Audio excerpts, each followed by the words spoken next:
Taking your Porsche to the track is one of the best feelings you can have as a car enthusiast, but your brakes are taking a serious beating every single lap you run out there. Most owners make 5 critical mistakes that destroy their brake systems way faster than they should.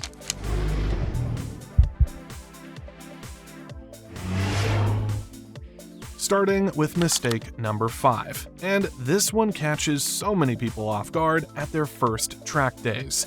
You are running street brake pads and stock fluid on track days. Look, those factory pads on your 911 or Cayman are designed for one thing: quiet stops in daily driving with minimal dust on your wheels. They work great for that purpose in everyday conditions around town. But the moment you hit a track like Laguna Seca in California or Road America in Wisconsin, everything changes completely for your braking system. Your brakes are now seeing temperatures above 1,000 degrees Fahrenheit lap after lap throughout your session. Street pads start glazing over after just a few laps, because they are only built to handle around 800 degrees max before the materials start breaking down and losing effectiveness completely. Once they glaze, your pedal goes soft, stopping power disappears, and you are dealing with serious brake fade that puts you in a dangerous situation heading into corners at speed. This gets worse on tracks with high-speed sections that demand heavy braking repeatedly through your session. Think about Circuit of the Americas in Texas, where you can hit 180 miles per hour on the back straight before braking hard into turn 12. Or consider Sebring International Raceway, where you approach turn 1 at 150 miles per hour and need maximum stopping power immediately. Your street pads simply cannot handle that kind of thermal abuse over repeated sessions. The pad material starts breaking down and transferring unevenly onto your rotors, creating hot spots across the surface. Now you have scoring, warping, and a much bigger repair bill coming your way soon. Cross-drilled and slotted rotors on your Porsche are expensive components designed specifically for heat dissipation, and using wrong pads accelerates wear on them significantly over just one event. The fix here is straightforward and worth every dollar you spend on it. Upgrade to track-oriented pads like Pagid RS29 or PFC11 compounds that handle temperatures up to 1400 degrees without breaking down or losing bite when you need them most. You can grab these from US vendors like SX Parts or BBI Autosport for reasonable prices compared to the damage bad pads cause to your rotors. You can swap back to your street pads after the event without any hassle at all. For beginners just starting out, semi-metallic pads like StopTech Sport offer a nice balance between street comfort and track capability while you learn the proper technique. Your brake fluid matters just as much as your pads for track survival and safety out there. Stock DOT4 fluid has a wet boiling point around 446 degrees Fahrenheit after absorbing moisture over time from the atmosphere. Track driving will boil that fluid quickly, creating vapor locks that make your pedal feel spongy or give you nothing at all when you need it most going into a braking zone at speed. Switch to high-performance options like Castrol SRF with a 518-degree wet boiling point, or Modal RBF 660 that hits 617 degrees dry and 401 degrees wet. Flush your system completely before each track season or every 6 months if you track actively. This costs around $100 to $200 at a shop in the PCA network, but it prevents rotor replacements that run over $1,000 easily. The 718 Cayman has a sensitive stability management system that overheats brakes quickly without proper upgrades in place.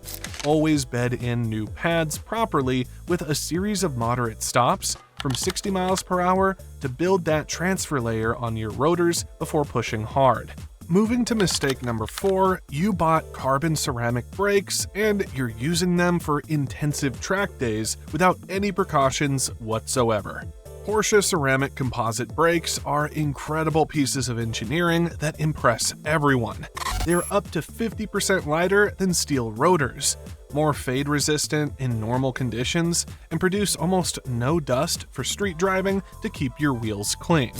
But here's what catches owners off guard constantly.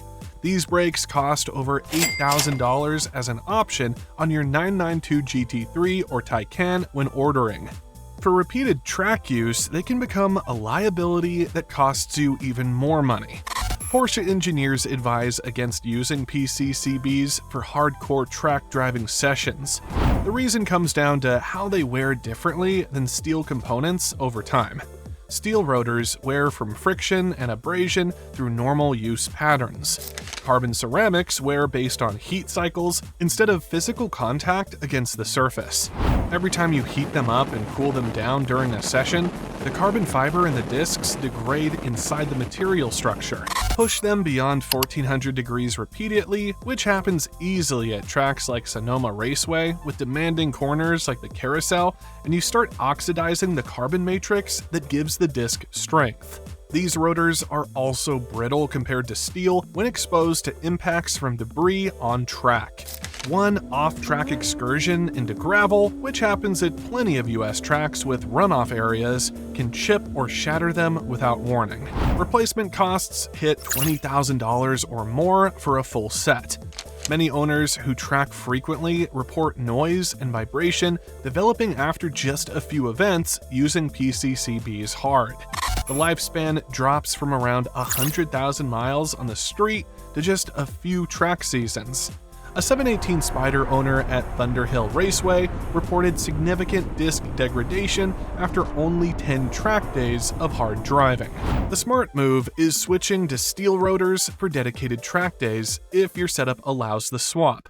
Several aftermarket kits make this possible without major modifications. If you want to keep your PCCBs, limit sessions to 20 minutes max and take breaks between runs to let temperatures drop. Use an infrared temperature gun to monitor disc temps and keep them under 1200 degrees throughout your sessions. Match your track pads to the disc hardness for proper wear characteristics. Companies like Gyrodisc offer iron rotor alternatives at about half the price that handle track abuse much better over time. Installing brake ducts improves airflow and helps manage temperatures effectively. For frequent trackers in the US, steel ends up being the significantly more economical path that saves thousands.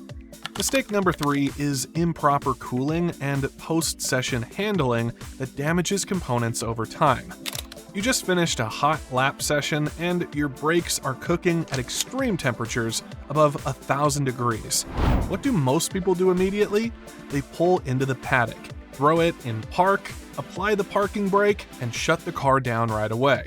This is one of the worst things you can do to your brake system after pushing it hard on track. When you trap all that heat by stopping abruptly, bad things happen quickly to your components. Your rotors can warp from uneven cooling across the disc surface, as some areas cool faster than others. Your pads can imprint onto the rotor surface, creating permanent hotspots that affect braking performance forever and cause pulsing in the pedal. On Porsches with automatic parking brakes, especially PDK-equipped models, the system clamps those hot rotors tight when you park. This creates thermal shock and leads to warping that causes vibration every time you brake afterward on the street. Hot climate tracks like Phoenix Raceway make this problem worse because ambient temperatures are already elevated and heat dissipates slower. The solution is simple but requires discipline every single time you come off track at the end of a session.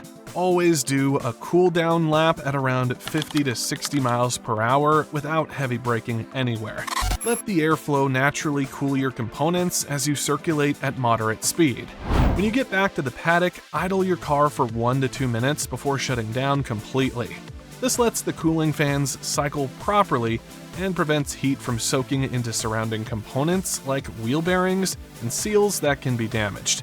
Installing brake ducts provides even better airflow management during your sessions.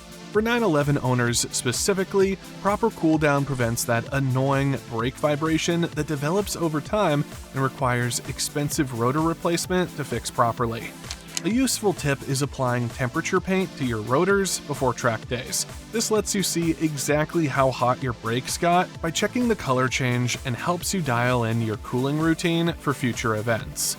Mistake number 2 comes down to poor braking technique on track that creates unnecessary heat buildup throughout your session. You would be surprised how many drivers hurt their own brakes through bad habits behind the wheel. Slamming on the brakes inconsistently or riding them through corners creates excessive heat buildup and uneven wear across your pads and rotors. In a Porsche, this leads to what some call butt wiggle, that unsettling feeling of the rear end getting loose under braking because the temperature is overwhelmed by heat. Your ABS system starts working overtime, trying to compensate for your inputs constantly. Proper technique starts with threshold braking that maximizes stopping efficiency. Apply maximum pressure right at the beginning of your braking zone when speeds are highest, then progressively ease off as you approach the turn-in point for the corner. This is called trail braking, and it helps rotate the car while managing heat buildup effectively. Never rest your foot on the brake pedal between braking zones during your session on track. Even light pressure creates friction and heat that compounds over a full 20 or 30 minute run and degrades brake performance. For GT3 Cup style driving, build pressure gradually and smoothly rather than stabbing at the pedal aggressively. The goal is maximum deceleration without locking wheels or overwhelming the system with sudden inputs. PCA autocross events are perfect for practicing this technique at lower speeds before applying it on full circuits. Your brakes will last significantly longer once you develop a smooth, consistent style. And mistake number 1, the big one that causes complete brake failure on track, is neglecting pre- and post-track maintenance entirely. Skipping inspections might seem harmless when everything feels fine during normal driving, but it leads to catastrophic failures when you least expect them at the worst moment. Your brakes are a wear item that naturally degrades with use. They need regular attention, especially when pushing them to their absolute limits on track. Before any track event, check your pad thickness carefully by inspecting them. You want at least 50% material remaining before heading out for your sessions. Inspect your rotors for cracks, scoring, or visible heat damage that indicates problems. Check your brake lines for any signs of wear or bulging that could lead to failure. And flush your brake fluid if it has been more than 6 months since your last flush. After the event, do the inspection again thoroughly before putting the car away. Track driving reveals weaknesses that street driving never shows. Look for uneven pad wear, which indicates caliper issues or technique problems. Check rotor thickness against specifications. For US-based Porsche owners who track regularly, biannual professional inspections are the minimum standard you should maintain. The reality is that $500 brake pad replacements feel expensive until you experience complete brake failure at 140 miles per hour heading into a corner at your favorite track.